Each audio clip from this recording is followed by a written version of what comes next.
message de ce matin, courbons la tête un petit moment encore pour prier. Dear God, we are grateful this morning to be the people that is called by thy name. We are so Dieu bien-aimé, glad that we nous sommes reconnaissants ce matin d'être le peuple qui est appelé de ton nom. Nous sommes très heureux que nous n'ayons plus à seulement imaginer une grande résurrection à venir. En effet, c'est maintenant une réalité pour nous, comme nous lisons cela dans ta parole. Et nous voyons que tu l'as promis, et ressentons dans nos âmes que Jésus vit.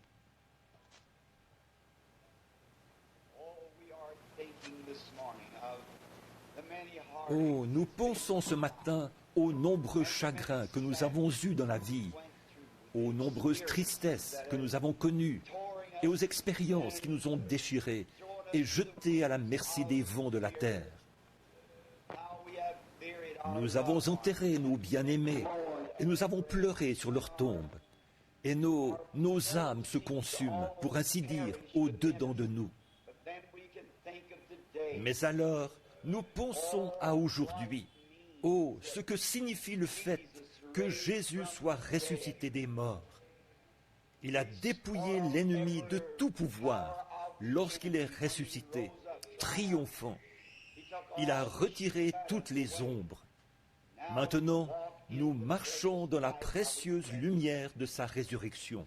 Oh, nous pouvons imaginer ce qui s'est passé il y a 1900 ans ou plus ce matin, quand deux petites femmes, en route vers le sépulcre, se demandaient qui ôterait la pierre pour elles. Mais Dieu l'avait déjà ôté. Et celui qui avait été retenu était ressuscité des morts. Et il s'est entretenu avec elles. Il leur a dit, « Allez dire à mes disciples et à Pierre que je les reverrai en Galilée. » Oh, combien nous te remercions pour cette merveilleuse expérience par laquelle nous sommes encore témoins de cette résurrection et qui est tout aussi réelle pour nous maintenant qu'elle l'était pour elle ce matin-là, parce qu'il est ressuscité des morts. Pardonne-nous nos péchés et nos manquements, tout ce que nous avons fait ou dit, ou même pensé qui était mauvais, Seigneur. Nous te prions de nous pardonner ces choses. Scelle-nous profondément. Approche-toi de nous ce matin. Oh, très souvent, tu te tiens dans les ombres quand nos détresses sont profondes. Lorsque Marie s'est retournée au sépulcre ce matin-là, elle pleurait. Et elle a entendu une voix derrière elle qui disait « Pourquoi pleures-tu » Il se tenait juste derrière elle, observant ce qui se passait. Et lorsqu'il a prononcé son nom, son cœur a dû bondir de joie, parce que son Seigneur était ressuscité des morts. Oh, parle-nous ce matin, Seigneur. Donne-nous ta parole et ton esprit, et renouvelle notre assurance ce matin, alors que nous parlerons des prophètes et des différentes personnes qui ont attendu ce glorieux moment. Et nous attendons la résurrection générale dans les derniers jours, lorsque notre Seigneur reviendra. Jusqu'à ce moment-là, Seigneur, garde-nous en santé, heureux, remplis de joie dans l'allégresse. Que nous vivions, non pas de pain seulement, mais que toute parole qui sort de la bouche de Dieu soit la source de notre subsistance. Accorde-nous cela, Père, car nous le demandons au nom de celui qui est ressuscité des morts et qui nous a donné l'assurance de notre résurrection. Amen.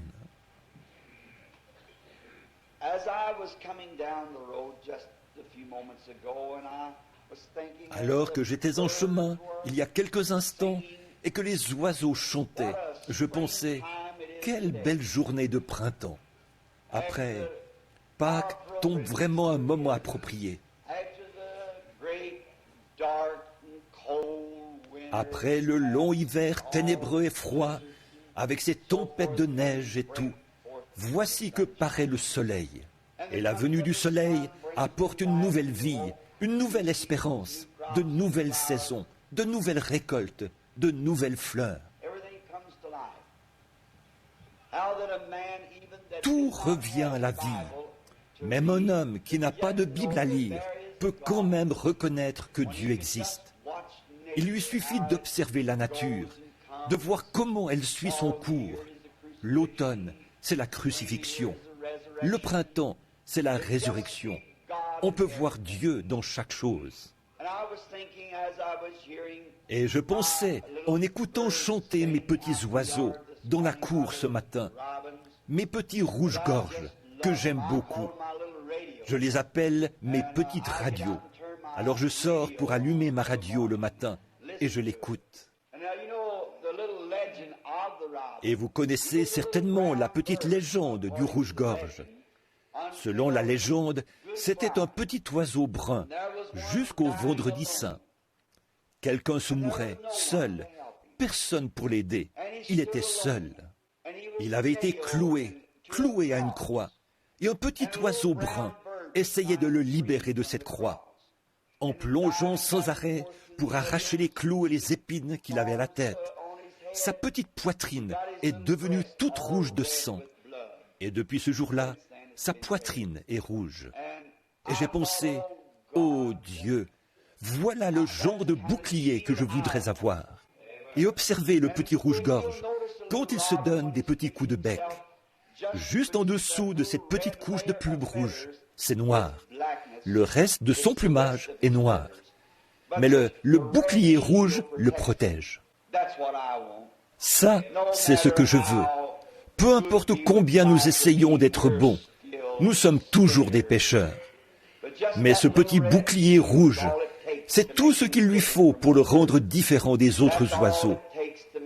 Tout ce qu'il nous faut pour nous rendre différents du monde, c'est simplement ce petit bouclier rouge de sa grâce. Nous venons en ce matin de Pâques, comme chaque matin de Pâques, où nous nous faisons une joie de nous rassembler très tôt au lever du soleil. Et depuis de nombreuses années, j'ai le privilège de venir ici, au tabernacle, de baptiser les gens et de leur prêcher la résurrection du Seigneur Jésus. Et hier soir, quand j'étudiais pendant l'orage, je me suis dit, quelle parole serait appropriée demain matin pour ce service de la résurrection? Il m'est alors venu à l'esprit ce sujet, ce que vient de lire notre frère dans Job, au chapitre 19, du verset 23 au verset 27. Je sais que mon Rédempteur est vivant, a dit Job. Et j'ai choisi cela comme sujet.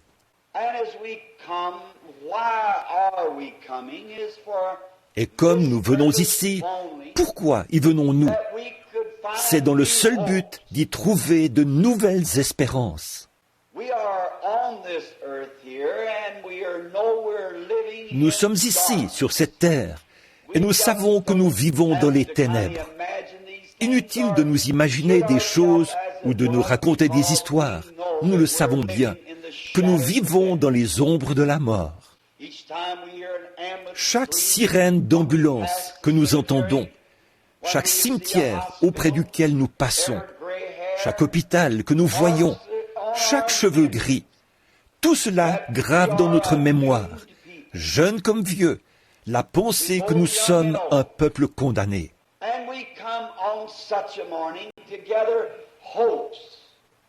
Et nous sommes venus en ce matin puiser ici des espérances, de nouvelles espérances, quant à la raison et au but de notre présence ici. Et je crois que ceci est un merveilleux moment pour réfléchir aux espérances que Dieu nous a données.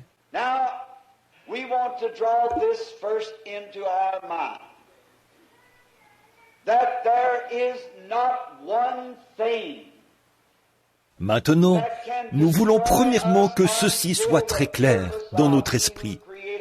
Absolument rien ne peut nous détruire tant que le dessein de celui qui nous a créés n'a pas été accompli. Absolument rien. Nous avons été créés dans un but. Cette église a été bâtie ici dans un but. Cette fondation n'a pas été creusée, ni la pierre angulaire posée, ni les blocs de béton disposés dans cet édifice. ni le toit construit et l'intérieur aménagé, simplement pour voir si cela pouvait se faire. Elle était bâtie ici par un but ou dans un but. Votre maison dans laquelle vous habitez ne s'est pas retrouvée là par hasard ou parce que quelqu'un avait du temps à perdre. Votre maison a été construite dans un but, pour servir un but. Si vous avez conduit votre automobile pour vous rendre ici ce matin, cette automobile-là n'a pas été fabriquée juste pour voir s'il était possible de la fabriquer. Les matériaux n'ont pas été gaspillés par l'homme. On les a utilisés dans un but et pour servir un but. Les vêtements que vous portez n'ont pas été confectionnés juste pour voir si quelqu'un pouvait confectionner quelque chose. On les a confectionnés dans un but. Les aliments que vous consommez n'ont pas été cultivés juste pour les voir pousser. Ils ont été cultivés pour servir un but.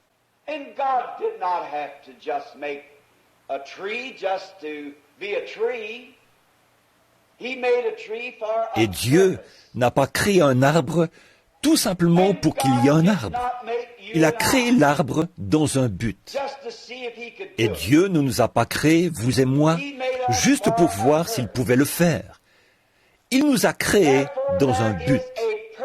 Donc, nous avons tous été placés ici dans un but. Vous n'avez pas été placés ici simplement pour qu'il y ait un être humain de plus.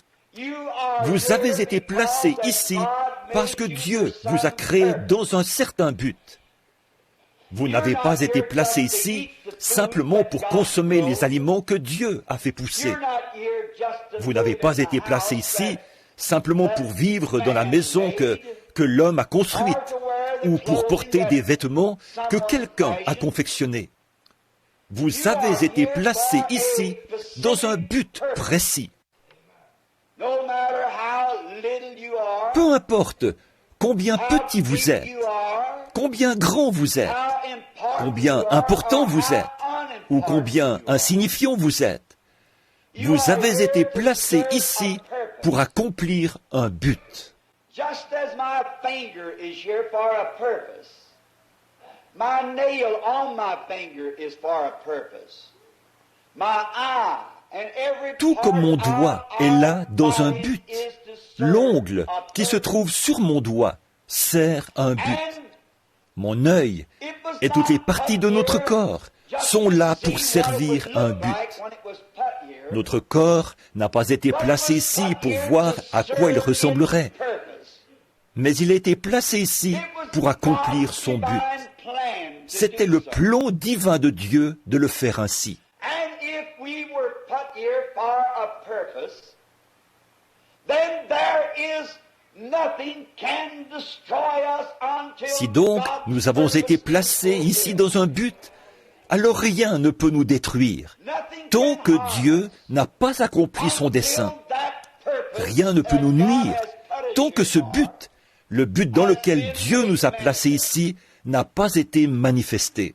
No matter how much trouble we have, how much Quels que soient les ennuis que nous avons, quels que soient les chagrins ou les peines qui nous accablent, toutes ces choses ont leur raison d'être. Elles sont là pour une raison. We will take, for instance, Noah in the Bible. There was a flood that came on. Prenons par exemple le cas de Noé dans la Bible. Un déluge était survenu et toute la terre avait été détruite. La végétation et toutes les autres choses avaient été détruites. Tout sauf Noé et la semence qu'il avait emportée dans l'arche. God's purpose can never be defeated. There is nothing can defeat it. So how happy ought we to be today? Le dessein de Dieu ne peut jamais connaître l'échec. Rien ne peut y faire échec. Oh, comme nous devrions être heureux aujourd'hui de nous reposer sur cette glorieuse révélation de la parole du Dieu vivant. rien de ce qui existe maintenant ou de ce qui pourrait survenir, aucune maladie, aucun chagrin, aucune mort, aucun péril, rien ne peut nous séparer du dessein du Dieu vivant.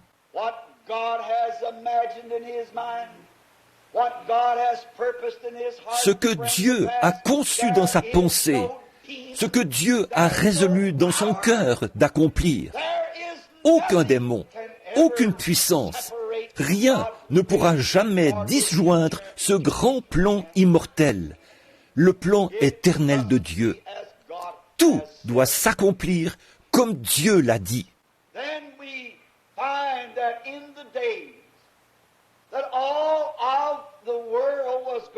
Alors, nous voyons que dans les jours où le monde entier allait être détruit par le déluge, Dieu avait fait des préparatifs. Des préparatifs dans quel but? De préserver son dessein.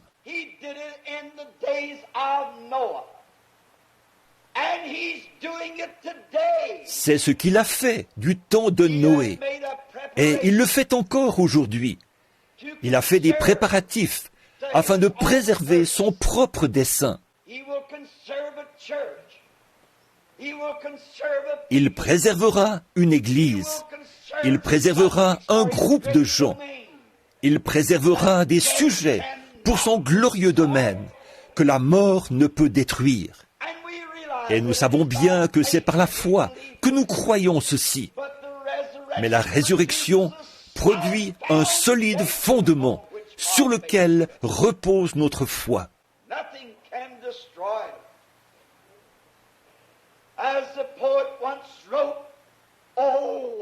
Rien ne peut détruire cela.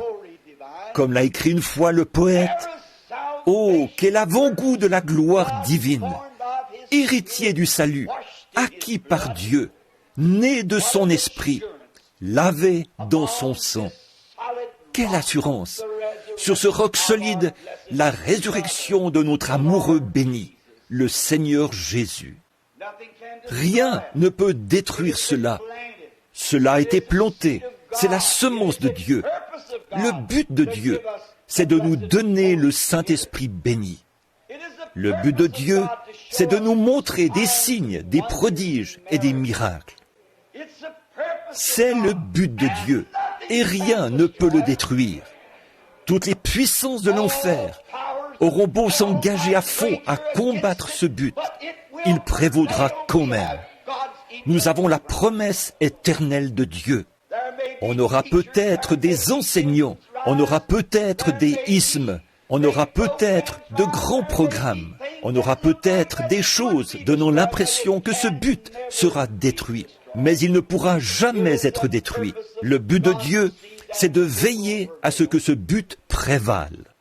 Alors, qu'il soit détruit ou non, ça ne dépend pas de moi et ça ne dépend pas de vous. Ça dépend de Dieu. Et nous pouvons nous reposer avec l'assurance que Dieu ne permettra jamais que notre héritage soit détruit. Parce que son but, c'est de nous le donner. Et nous pouvons repenser aujourd'hui à des cas de destruction où on a tenté de le détruire. Nous avons la promesse de Christ lui-même.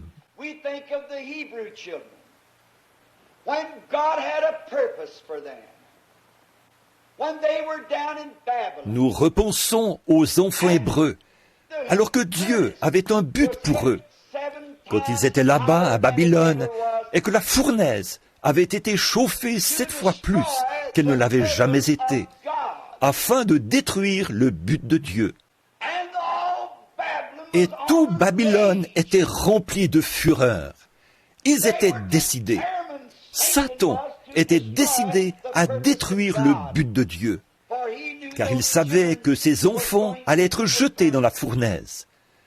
Alors, il a fait en sorte qu'au moment de chauffer la fournaise, elle soit chauffée 7 fois plus que d'habitude, afin d'être certain que le programme de Dieu soit détruit. Mais Dieu voulait manifester sa puissance. Alors tout Babylone et tout l'enfer étaient incapables de faire échec à ce but. Non, monsieur. peu importe s'ils avaient fait chauffer cette fournaise 1 million de fois plus que d'habitude, elle n'aurait jamais détruit le but de Dieu. Dieu voulait montrer qu'il était un Dieu de délivrance, qu'il accorderait sa délivrance à celui qu'il désire délivrer, et que rien ne pouvait faire obstacle à son programme. Alors, quand on a chauffé la fournaise, Shadrach, Meshach et Abednego ne savaient pas du tout qu'ils sortiraient de cette fournaise. En effet, ils ont fait eux-mêmes cette affirmation. Notre Dieu peut nous délivrer. Mais quoi qu'il en soit, nous ne nous prosternerons pas devant cette statue.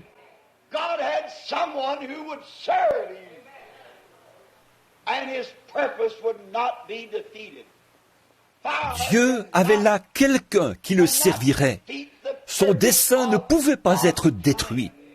Le feu ne peut pas empêcher le plan de Dieu d'atteindre son but. Et oh, que je suis heureux de dire ceci ce matin. Toutes les bombes à hydrogène du monde ne pourront jamais faire échec à la résurrection de son Église.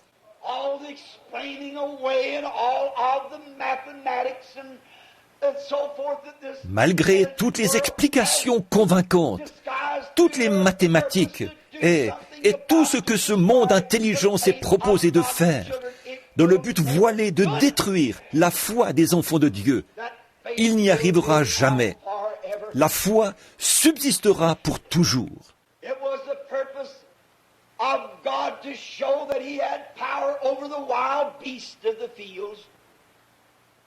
Dieu avait pour but de démontrer qu'il avait autorité sur les bêtes des champs. Une fois, on avait mis des lions dans une caverne. On les avait privés de nourriture. Ils étaient si affamés qu'ils auraient pu, d'un grand coup, tailler une personne en pièces. Le diable s'est dit, je vais certainement pouvoir détruire ce prophète, Daniel. Mais Daniel avait résolu en son cœur d'accomplir la volonté de Dieu. C'est Dieu qui avait fait naître ce désir dans son cœur.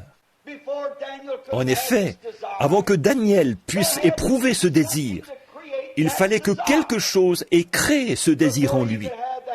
Avant qu'il puisse avoir la foi, il fallait que quelque chose lui ait dit qu'il existe un Dieu qui peut délivrer. Et, oh, cela concorde vraiment bien ce matin avec la foi vivante du Dieu vivant dans son Église. Il y a quelque chose dans nos cœurs qui parle d'un pays au-delà du fleuve. Je ne peux pas mettre le doigt sur ce pays. Aucun homme ne le peut. Mais il y a quelque chose en nous qui nous dit que la tombe n'est pas son but. Tu es poussière et tu retourneras à la poussière. Cela n'a pas été dit de l'âme.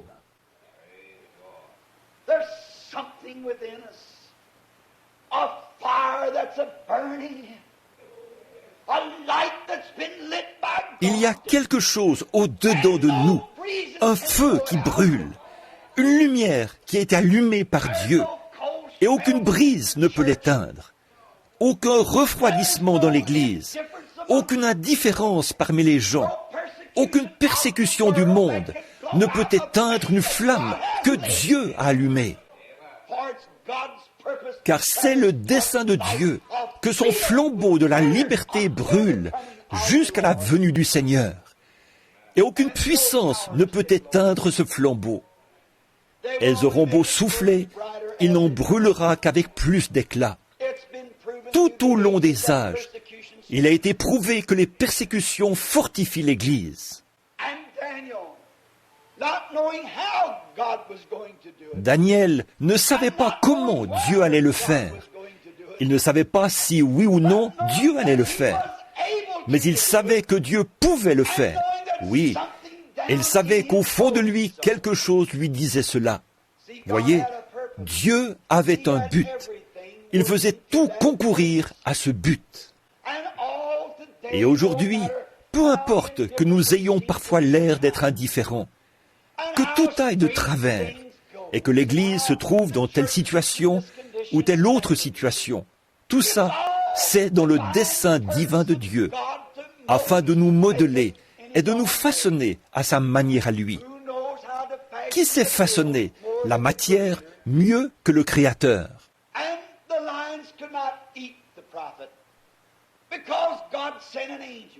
Et les lions n'ont pas pu dévorer le prophète, parce que Dieu avait envoyé un ange.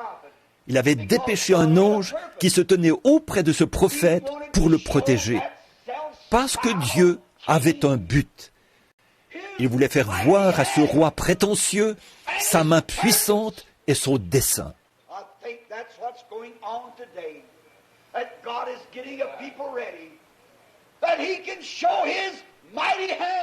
À mon avis, c'est ce qui se passe aujourd'hui.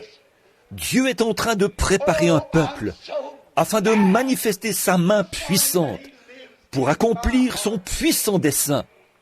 Oh, combien je suis heureux ce matin qu'il vive dans mon cœur, qu'il ne soit pas un Dieu mort. Il est un Dieu vivant et tout au fond de moi. Hier matin, j'étais assis dans un fauteuil de coiffeur pour me faire couper les cheveux. Un jeune homme me coupait les cheveux, là, dans la boutique de frère Egan. J'étais assis là, la tête baissée. Et oh, j'étais si fatigué. Mes réunions ont été très longues et je compte me retirer demain matin pour me reposer un peu, avant le début des prochaines réunions. Alors, j'étais si fatigué qu'il m'a semblé que mon cœur allait cesser de battre. Et tout à coup, j'avais l'impression d'être dans l'espace, pendant que j'étais assis là, et que j'entendais tout le monde parler.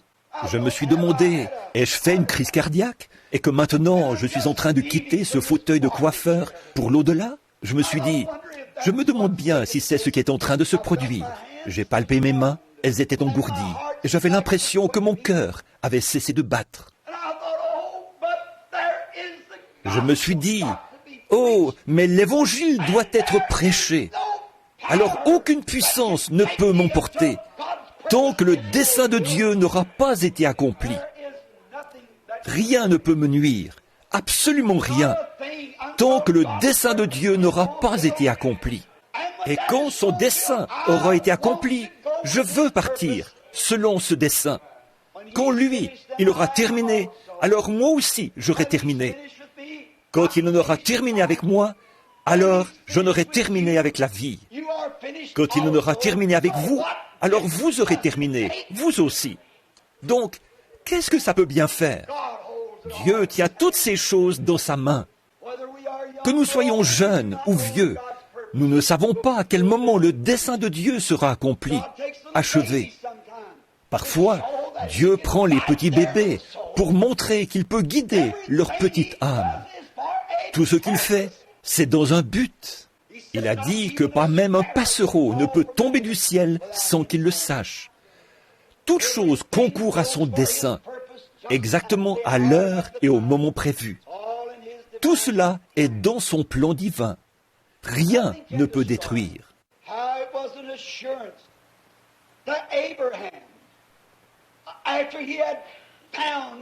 Quelle assurance c'était pour Abraham, après avoir trouvé Dieu, d'apprendre que Dieu avait un dessein. Et selon son dessein, il allait produire un fils, par Abraham et Sarah. Et c'est par ce fils, Isaac, qu'allait venir le Seigneur Jésus. Selon son dessein, il allait susciter Sarah et Abraham, faire d'eux un peuple puissant et produire ce fils. Et il a choisi les pires personnes possibles pour accomplir cela. Comme c'est étrange, Dieu agit vraiment de façon mystérieuse. Eh bien, on se serait attendu, s'il voulait faire venir un enfant au monde comme ça, à ce qu'il choisisse une femme féconde. On se serait attendu à ce qu'il choisisse un homme qui n'était pas stérile. Quant à Abraham et Sarah, ils étaient mariés depuis de très nombreuses années. Et elle n'était pas féconde. Elle était incapable d'élever un enfant. Eh bien, alors, on se serait attendu à ce qu'il trouve une jeune femme féconde, qui soit capable de donner naissance à cet enfant. Mais Dieu aime manifester sa grâce. Dieu aime prendre une chose qui n'est rien et en faire quelque chose, car il est créateur. C'est pour ça qu'il nous a pris, vous et moi,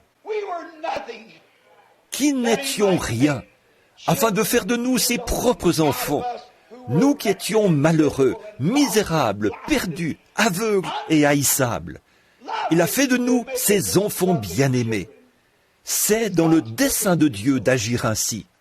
Et on se serait attendu à ce que Dieu prenne une jeune femme et un jeune homme pour accomplir cela. Une jeune femme et un jeune homme qui venaient tout juste de se marier. Il leur aurait dit, « Voici, vous n'avez pas d'enfant.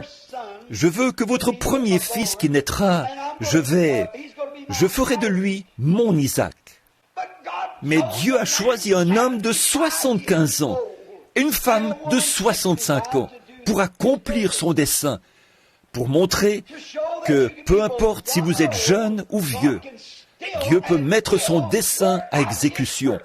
Et il le fera. Ça, c'est certain. Ainsi, quand Abraham avait 75 ans, il a reçu la promesse de Dieu. Il en a parlé à Sarah. Alors le diable a dit, « Tu sais quoi? Je vais retarder tout ça pendant quelque temps. Je crois que si je les laisse devenir très vieux, ils perdront la foi. Et ils sauront que cette chose-là ne peut pas arriver. Voici, ils sont déjà tout tremblants à 75 ans. Si je pouvais seulement retenir cette promesse pendant quelque temps. »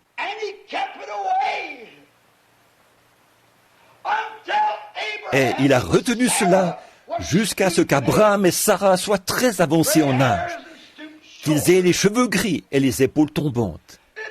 Ça montre tout simplement que rien ne peut faire échec à son dessein. Pas même la mort ne peut faire échec à son dessein. Abraham était comme mort. Et ça faisait 40 ou 50 ans que le sein de Sarah était mort. Mais rien ne peut faire échec au dessein de Dieu. Son corps était usé, tout ridé. Les canaux lactaires étaient desséchés. Son cœur était si affaibli qu'il n'aurait pas pu supporter un accouchement. Mais là, Dieu nous fait savoir que son dessein ne peut pas échouer. Il a transformé Sarah. Il l'a fait redevenir une jeune femme. Il a pris un homme âgé de 100 ans et lui a redonné sa jeunesse. Peu importe à quel point ça semble irrationnel, Dieu avait fait la promesse. Abraham ne douta point par incrédulité au sujet de la promesse de Dieu. Mais il fut fortifié, donnant gloire à Dieu, car il avait conclu que lui, Dieu, était capable d'accomplir ce qu'il avait promis. Alors, que devrions-nous être ce matin? Nous sommes les enfants de sa promesse. Nous qui sommes morts en Christ, nous sommes la postérité d'Abraham. Nous sommes co-héritiers de la promesse avec lui. Alors, peu importe à quel point la maladie nous attaque, peu importe de quelle mort nous mourrons, peu importe le degré de pauvreté qui nous assaille, le dessein de Dieu ne peut pas échouer. Il nous relèvera. Parce que je vis, vous vivrez aussi. Voilà notre espérance. Bon, je sais qu'aujourd'hui, c'est mon anniversaire et que je me fais vieux. Je me regarde dans le miroir et je constate que ce jeune garçon qui avait construit ce tabernacle n'est plus si jeune que ça. Il se transforme en homme âgé, aux épaules tombantes, à la barbe grisonnante, en train de perdre ses cheveux. Mais rien ne peut faire échec au dessein de Dieu. Rien.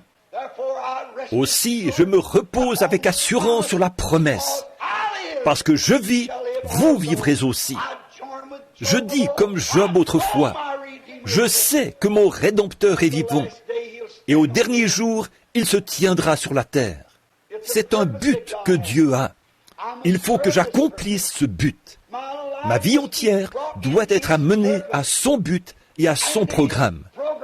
Il en est ainsi pour chacun de nous. Dieu a un but pour lequel le vieil Abraham a pu persévérer, comme voyant celui qui est invisible, parce que c'était le dessein de Dieu. Il savait que Dieu lui avait fait cette promesse. Alors, peu importe combien tout semblait contraire, Dieu avait fait cette promesse-là à Abraham. Donc Dieu a accompli sa promesse. Il l'a accompli pour Abraham. Il l'a accompli pour tous ses enfants. Et il tiendra sa promesse. C'était le cas de Moïse. Il avait été instruit dans toute la sagesse des Égyptiens. Mais il savait que Dieu avait un but à accomplir dans sa vie. C'était le cas de Jochébed, sa mère, qui avait pris son bébé chéri, le plus beau de tous les bébés du monde, à cette époque-là, un doux petit enfant. Elle l'a mis dans une arche et l'a poussé sur les eaux du Nil, où les crocodiles étaient devenus gras à force de manger de jeunes enfants hébreux, car on leur donnait pour nourriture des enfants hébreux. Et elle a pris son bébé et l'a poussé là, en plein dans les mâchoires de la mort. Tout en sachant ceci, le dessein de Dieu ne peut pas échouer. Dieu d'Abraham, prends soin de mon enfant et fais-lui accomplir le but pour lequel tu l'as suscité. Il n'y avait pas assez d'eau dans le Nil pour le noyer. Il n'y avait pas assez de crocodiles dans le monde pour le dévorer. Il était l'élu de Dieu.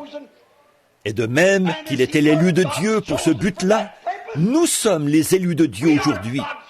Nous qui croyons à la résurrection du Seigneur Jésus. Et il n'existe pas de bombe, il n'existe pas d'enfer, il n'existe rien d'autre qui puisse détruire le dessein de Dieu. Nous aurons part à la résurrection. Il le faut. C'est une promesse que nous avons reçue de Dieu, le dessein de Dieu. Et Moïse, un homme d'âge mûr de 40 ans, qui avait été instruit dans des écoles. Mais parfois, Dieu utilise des voies détournées pour accomplir ses desseins, ce qu'il a promis.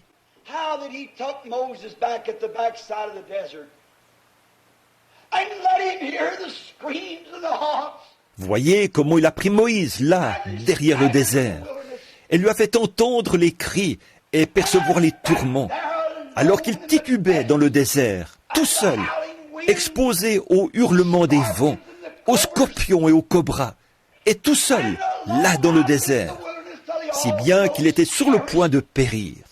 Il n'y a rien qui puisse faire échouer le dessein de Dieu. Dieu avait suscité Moïse, et Moïse devait faire ce que Dieu lui avait ordonné de faire, car le dessein de Dieu ne peut pas échouer.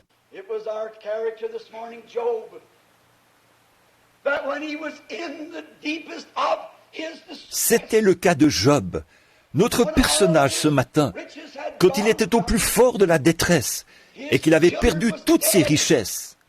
Ses enfants étaient décédés, son corps était couvert d'ulcères, et Job était dans la détresse, la plus accablante de sa vie. Il était assis sur un tas de cendres, il grattait ses ulcères avec un tesson, et sa femme s'est tenue à la porte et lui a dit « Pourquoi ne pas maudire Dieu et mourir ?» Les membres de son église lui avaient tourné le dos pendant 7 jours, et ils l'accusaient. Eux qui auraient dû le réconforter, mais ils l'accusaient d'avoir péché en secret, et l'accusaient d'être un rétrograde.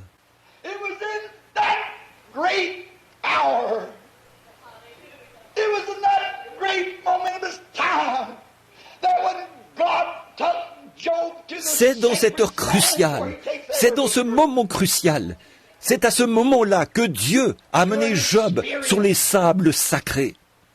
Là où il amène chaque croyant pour lui faire vivre une expérience derrière le désert, comme il l'a fait avec Moïse, dans le petit lieu secret où il vous a amené, dans le petit hangar à charbon où j'ai reçu cela.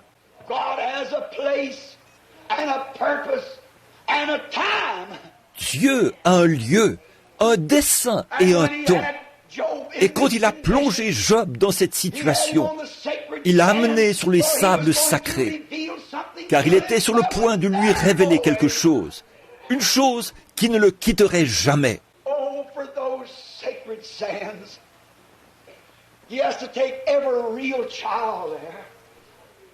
Oh, ces sables sacrés! Il se doit d'amener chaque véritable enfant à ce point-là. Il vous amène à ces endroits où aucun démon ne peut s'aventurer. Aucun enseignant ne peut démontrer le contraire par ses explications. Là-bas, sur ces sables, il vous donne quelque chose, une expérience que vous n'oublierez jamais aussi longtemps que les âges se dérouleront. Peu importe combien athées pourraient devenir votre mère, votre papa, votre époux, votre épouse, vos collaborateurs, chaque véritable croyant fait l'expérience de cet endroit où Dieu l'a rencontré. Il n'y a aucune exception. Chaque croyant vit cela.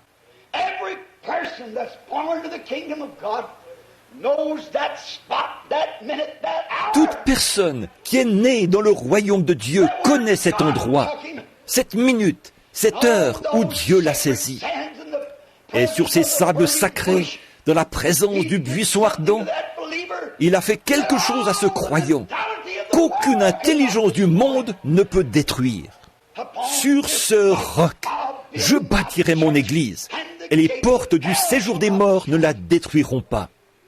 Sur ce roc, la révélation spirituelle de Jésus le ressuscité. Sur ce roc, Job était dans la détresse. Il avait tout perdu. Sa femme s'était retournée contre lui et l'accusait. Et tous ses amis croyants s'étaient retournés contre lui parce qu'il n'avait que la théologie. Et tous les autres s'étaient retournés contre lui. Mais Dieu a dit, « Approche-toi, Job. Je vais te donner quelque chose, mon garçon. Je vais placer en toi quelque chose que tous les démons de l'enfer ne pourront t'enlever en t'ébranlant. Et même si tous les enseignants du monde t'accusent d'une façon ou de l'autre, cette chose ne bougera jamais. »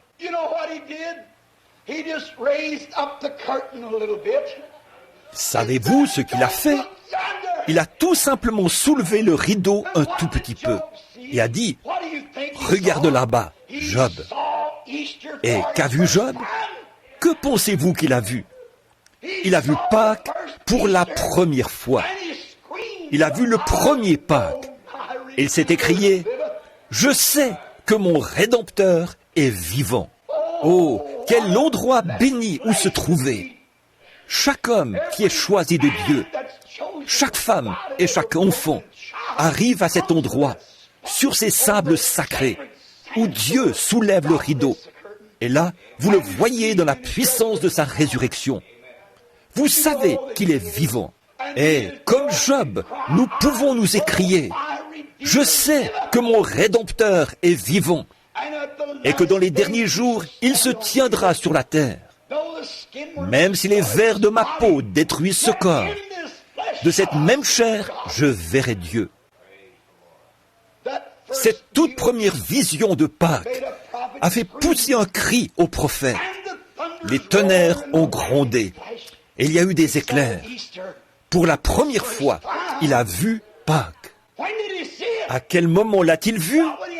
Ce n'est pas quand il portait des tenues très soignées, pas quand ses cheveux étaient peignés, peut-être avec grand soin, pas quand il jouissait d'une excellente santé, mais c'est quand il était dans la détresse, quand il était en proie à la détresse, presque à l'heure de sa mort. C'est à ce moment-là qu'il a vu Pâques. C'est là qu'il a vu la première résurrection. Oh, c'est pareil pour vous et moi. C'est quand nous nous sommes prosternés devant l'autel, quelque part, que nous étions prêts à mourir et que nous avons dit, « Seigneur Dieu, fais quelque chose pour moi. » C'est à ce moment-là que Dieu a soulevé le rideau et que nous avons vu Pâques. Nous avons vu Pâques, pas vraiment d'un point de vue théologique. Nous n'avons pas vu Pâques comme une occasion de porter de nouveaux vêtements. Nous n'avons pas vu Pâques en termes de petits lapins et d'œufs colorés. Nous avons vu Pâques de la puissance de la résurrection du Seigneur Jésus-Christ. Le vrai Pâques, c'était cela. Et quand il s'est écrié, Dieu lui a répondu avec du feu. David, quand il avait été rejeté et qu'il était en exil, David, après qu'il avait péché et commis cet horrible crime. David, quand il était désemparé et que son fils, la joie de son cœur, avait été pris. David, ce prophète et ce roi, s'est écrié en voyant qu'il se faisait vieux et qu'il devait retourner à la poussière de la terre. Là, David a dit, « Et même ma chair reposera avec espérance, car il ne permettra pas que son sein voie la corruption, et il n'abandonnera pas son âme dans le séjour des morts. » David, quand il traversait son moment le plus pénible, David, quand il était désemparé et dans la détresse, et qu'il était presque à l'heure de la mort, c'est là que Dieu a soulevé le rideau et qu'il a dit, « Regarde là-bas, David. » David a dit, « Ma chair reposera avec espérance, car il ne permettra pas que son sein voie la corruption, et il n'abandonnera pas son âme dans le séjour des morts. Ainsi ma chair reposera avec espérance. » Oh, mes amis, c'est à cette heure-là, c'est à ce moment-là, c'est à ces heures cruciales de crucifixion que nous voyons la résurrection. C'est à ce moment-là que Dieu aime manifester sa grâce. C'est à ce moment-là que Dieu aime rassurer ses enfants. L'heure la plus sombre que ce monde ait jamais connue, c'était le vendredi saint. Toutes les espérances, à ce moment-là, tout ce qui avait été écrit, les gens avaient pour seule espérance ce qui avait été mis par écrit. Ils avaient pour seule espérance les déclarations d'un certain philosophe. Et là, sur le calvaire, se mourait le prince de la vie. C'était l'heure la plus sombre que le monde ait jamais connue. Mais Pâques a produit l'heure la plus radieuse que le monde ait jamais connue. Car toutes les superstitions, tous les doutes et toutes les craintes ont été éliminées quand Dieu l'a ressuscité. Pourquoi était-elle sombre? Qu'est-ce qui la rend sombre? Poursuivons ce que je disais tout à l'heure au sujet des oiseaux, au sujet des fleurs.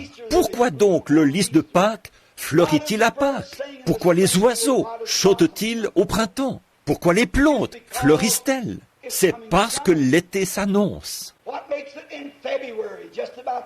Qu'est-ce qui fait ça? Février, c'est à peu près le pire mois que nous avons eu. L'hiver se prolonge, se prolonge, se prolonge, se prolonge, jusqu'à ce qu'il donne son dernier coup. Puis il se retire pour céder la place à la vie. La mort a donné son dernier coup. Elle doit se retirer pour faire place à la vie.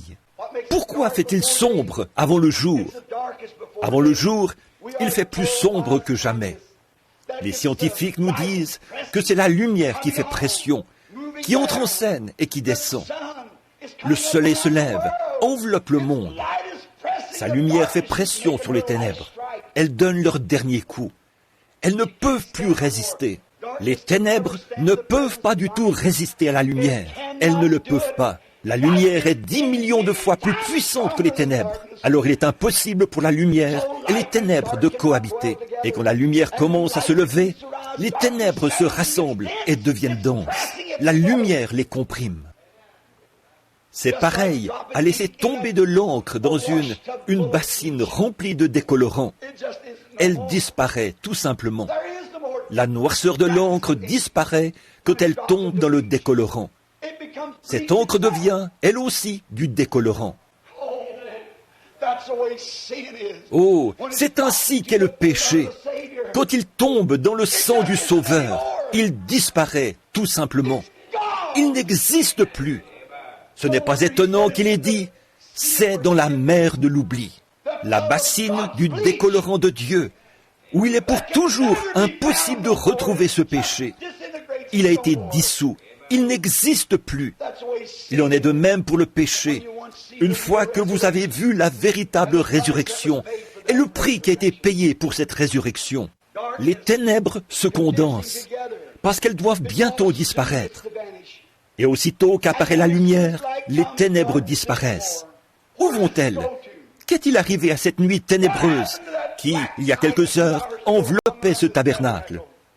Elle ne peut simplement plus exister maintenant. Le soleil brille. Où est-elle allée? En quel lieu s'est-elle élevée ou est-elle descendue? Elle a tout simplement disparu. La raison pour laquelle il faisait noir, c'est parce qu'il n'y avait pas de lumière.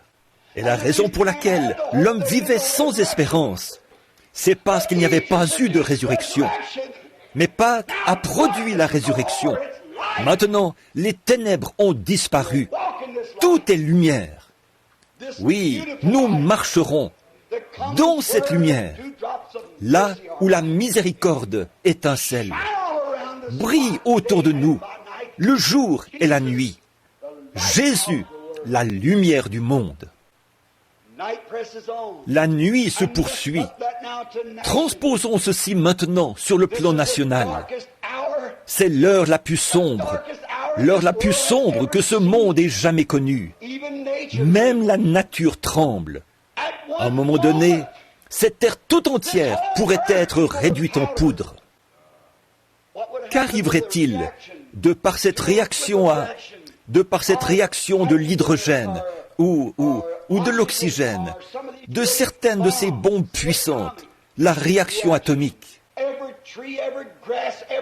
Chaque arbre, chaque herbe, tout, chaque branche, chaque butte, chaque personne, tout serait mis en pièces et redeviendrait des acides. Voyez-vous ce que c'est? Le monde entier tremble. Les bombes sont prêtes. Tout semble fixé dans le temps.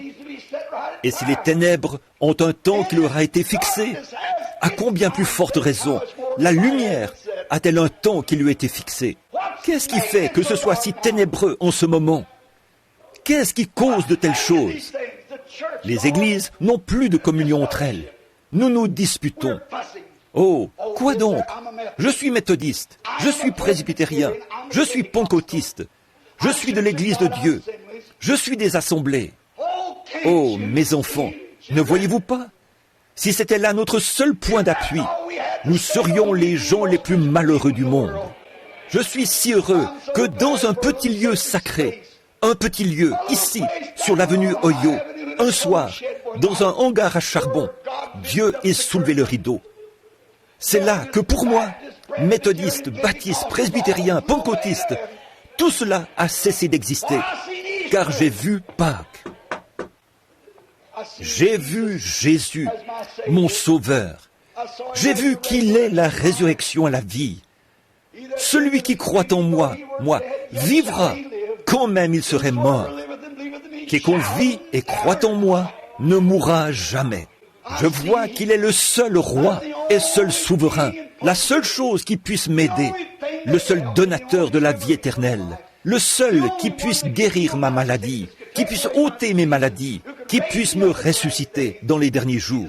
Il m'a simplement laissé regarder de l'autre côté du rideau, et je l'ai vu, lui, la résurrection. Alors, je me suis joint à Job. Je sais que mon Rédempteur est vivant. Et après que méthodistes, baptistes, presbytériens, pentecôtistes auront cessé d'exister, mon Rédempteur, lui, continuera toujours à vivre.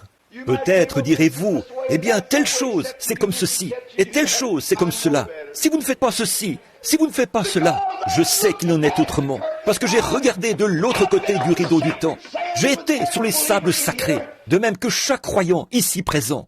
Aucun démon ne peut toucher ce sable-là. Aucun docteur en théologie ne peut me dissuader par ses explications. Quand j'étais malade, il m'a guéri. Quand j'étais perdu, il m'a sauvé. Il vit au siècle des siècles.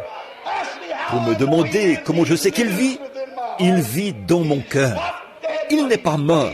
Il est ressuscité des morts.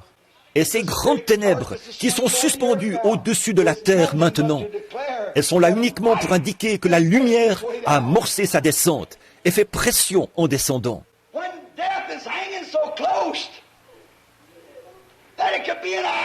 La mort est si proche que cela pourrait se produire dans une heure. Le monde pourrait connaître sa fin dans une heure. Qu'est-ce qui fait que la mort soit si proche? C'est la vie qui approche, la résurrection, Pâques pour tous les enfants de Dieu. Elle est tout près, elle fait pression. Les anges descendent, le grand Saint-Esprit entre en scène. Les ténèbres donnent leur dernier coup, car bientôt la lumière paraîtra. Christ, la joie et l'espérance des âges, viendra. Ce sera une véritable résurrection pour tous les croyants. En effet, nous aurons part à sa résurrection, tout comme nous avons eu part à sa souffrance. Celui qui souffre avec moi régnera avec moi. Oh, alors dois-je être transporté à ma demeure céleste sur un lit de rose, alors que d'autres ont combattu pour remporter le prix et naviguer à travers des mers de sang? Non, je dois combattre si je veux régner. Augmente mon courage, Seigneur, c'est ma prière. Oh, je ne dois pas me conduire comme un lâche. Je ne dois pas marcher tous les jours tête baissée, comme si la situation était au plus mal. Quand je regarde le monde et toutes ces ténèbres et toute l'agitation, je dois lever la tête, marcher avec la tête parmi les aigles, en sachant ceci, je le connais dans la puissance de sa résurrection. Parce qu'il vit, nous vivons aussi. Parce qu'il est ressuscité des morts, je ressusciterai aussi. Vous ressusciterez aussi. Voilà la signification de Pâques pour le croyant. Il y a quelque temps là-bas, c'était pendant la Première Guerre mondiale. On avait lancé de terribles gaz, comme le gaz moutarde et le chlore gazeux. Et c'étaient des gaz dangereux. Ils empoisonnaient tout. Les feuilles mouraient, les arbres mouraient, l'herbe mourait, tout mourait. Partout où ce gaz, le gaz moutarde, avait été lancé, il brûlait tout. Un matin de Pâques, un aumônier faisait la ronde des tentes où on avait couché les blessés et les mourants. Une infirmière de la Croix-Rouge l'accompagnait. Ces soldats avaient été au front pendant si longtemps qu'ils étaient vraiment épuisés. Alors elle tenait un bouquet de roses à la main. Elle passait près de chaque petit lit de camp où étaient étendus ces jeunes hommes qui pleuraient. C'était Pâques. Quelle Pâques c'était pour eux! Les avions les survolaient, elle lançait des bombes. Elle prenait une rose qu'elle donnait à chacun de ces jeunes hommes en disant « Que Dieu vous bénisse, mon frère, que Dieu vous bénisse ». Ces soldats empoignaient la rose et poussaient des cris, car ils savaient que cette rose avait poussé dans leur patrie.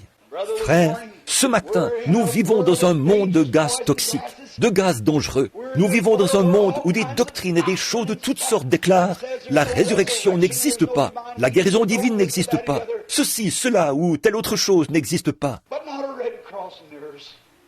Or, ce n'est pas l'infirmière de la Croix-Rouge qui vient auprès de nous, mais le Saint-Esprit, qui, de temps en temps, nous amène sur ces sables sacrés de la grâce de Dieu et met dans nos cœurs un avant-goût du pays qui est au-delà du fleuve. Il a dit, ami prédicateur, il a dit, je me suis tenu là et j'ai pleuré jusqu'à ce que, j'ai tant pleuré que j'ai dit, un des soldats se rendait à moto à la ligne du front. C'était de l'autre côté de l'Alsace-Lorraine. Et il m'a dit qu'il y allait pour faire un genre de mission de reconnaissance. Et il m'a dit, je lui ai demandé, sergent, puis-je y aller avec vous? Il a répondu, bien sûr, aumônier, montez. Il a dit, vous voulez prendre votre propre? J'ai dit, ce n'est pas la peine. J'aimerais faire le trajet avec vous. Il a dit, d'accord, montez. Il a dit, nous avons roulé jusqu'à ce désert blanchi, où il n'y avait plus la moindre trace d'herbe, rien du tout. Et il a dit, pendant qu'il préparait ces choses, car il devait envoyer un rapport à sa base, ou faire quelque chose, il a dit, j'ai flâné autour de cet endroit. J'ai pensé, oh, quelle Pâques! En ce lieu où les bombes ont rasé tous les bâtiments, où les arbres ont été déchiquetés par les balles de mitraillettes, pas un seul brin d'herbe n'a subsisté. Il a dit, ô Dieu, voici à quoi ressemblera ce monde un de ces 4 matins, quand le péché aura pris toute son ampleur. Voici ce à quoi il ressemblera. Et il a dit, une certaine pierre a attiré mon regard et captivé mon attention. Et il a dit, je me suis approché, j'ai pensé, Seigneur, pourquoi veux-tu que je vienne là, près de cette pierre? Il a dit, j'ai soulevé cette pierre. Et à ce moment-là, j'ai vu un petit lys de Pâques se dresser. Il avait été protégé pendant toute cette tempête. Pendant tout ce temps, les gaz toxiques ne l'avaient pas du tout perturbé, car il était caché dans le rocher. Je sais que mon Rédempteur est vivant. Oh Dieu, peu importe ce que le monde dit, Cache-moi dans le rocher des âges, Seigneur. Quand les tempêtes seront passées, permets que je puisse de nouveau lever la tête vers la vie. Parce qu'il vit, nous vivons aussi. Que peut dire le croyant qui a été sur ces sables et qui a été témoin de ces choses? Je sais que mon Rédempteur est vivant. L'Église, le monde, là, on va à l'Église ce matin. Beaucoup y vont pour exhiber leur manteau neuf. D'autres pour exhiber leur chapeau neuf. On ne reverra plus ces gens jusqu'à Pâques prochain. Ils y vont pour faire étalage du monde et de la vanité. Beaucoup de gens vont à l'église comme couverture pour leurs péchés, pour faire partie d'une certaine grande organisation et dire « Je suis un tel, je suis membre de ceci ». Ça, c'est tout ce qu'ils savent. Ça, c'est tout ce qu'ils ont cru. Mais, oh, nous, ce matin, par la grâce de Dieu, nous nous sommes tenus à cet endroit où Moïse s'est tenu. Nous nous sommes tenus à cet endroit où Job s'est tenu. Nous nous sommes tenus à cet endroit où David s'est tenu. Et nous crions de toutes nos forces. Je sais que mon Rédempteur est vivant et que dans les derniers jours, il se tiendra sur cette terre. Même si les vers de ma peau détruisent ce corps, de ma chair, je verrai Dieu. Je le verrai moi-même. Mes yeux le verront et non ceux d'un autre. Nous n'avons rien apporté dans le monde. Tout n'y est que vanité et orgueil. Il est évident que nous n'en pouvons rien emporter. L'Éternel a donné et l'Éternel a ôté. Que le nom de l'Éternel soit béni. Il savait une chose, mon Rédempteur est vivant. Non pas, il vivra, il est vivant. Ça veut dire qu'il vit continuellement et pour toujours. Il est vivant. Et parce que Jésus a dit, parce que je vis, vous vivez aussi. Courbons la tête un instant pour la prière finale. Oh, aujourd'hui, mon pauvre ami décrépit, si vous n'êtes jamais arrivé à cet endroit-là, oh, vous dites, frère Branham, je suis venu bien des fois ici au tabernacle. C'est merveilleux, j'apprécie cela.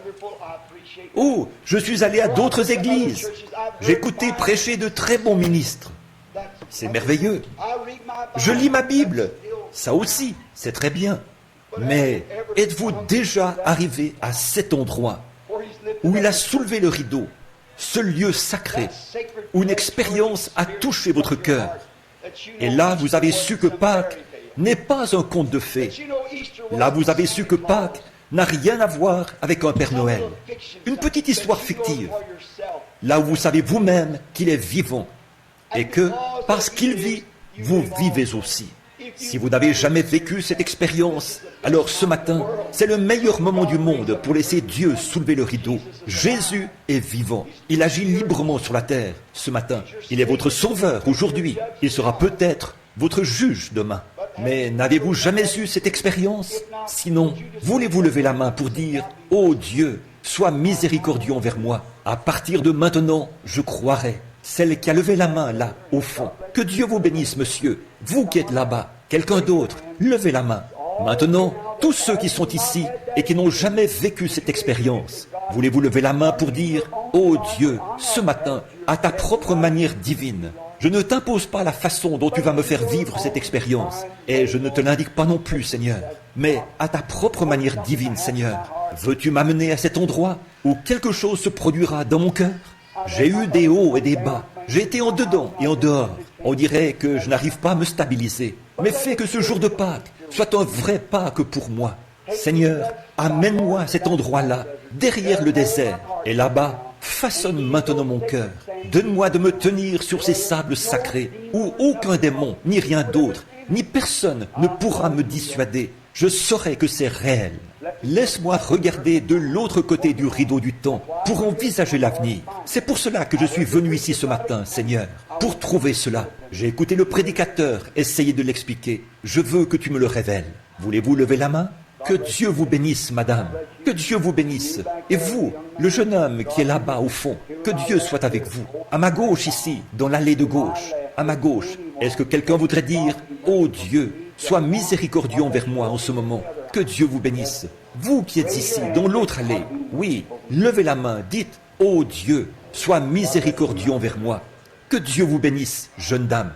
J'ai le mal du pays. Je suis fatigué. Et c'est Jésus que je veux voir. J'aimerais entendre des cloches du Havre le doux carillonnement.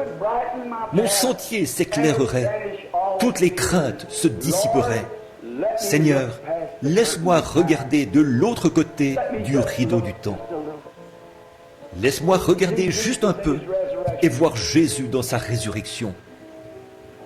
Y aurait-il quelqu'un d'autre maintenant, avant que nous terminions par la prière? Soyez sincères, levez la main.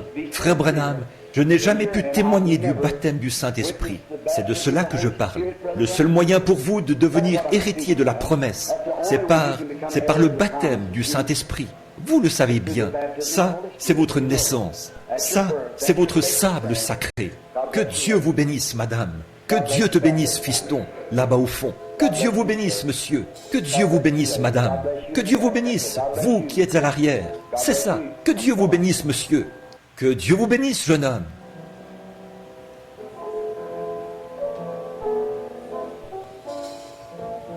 Rocher Laisse-moi défendu pour moi.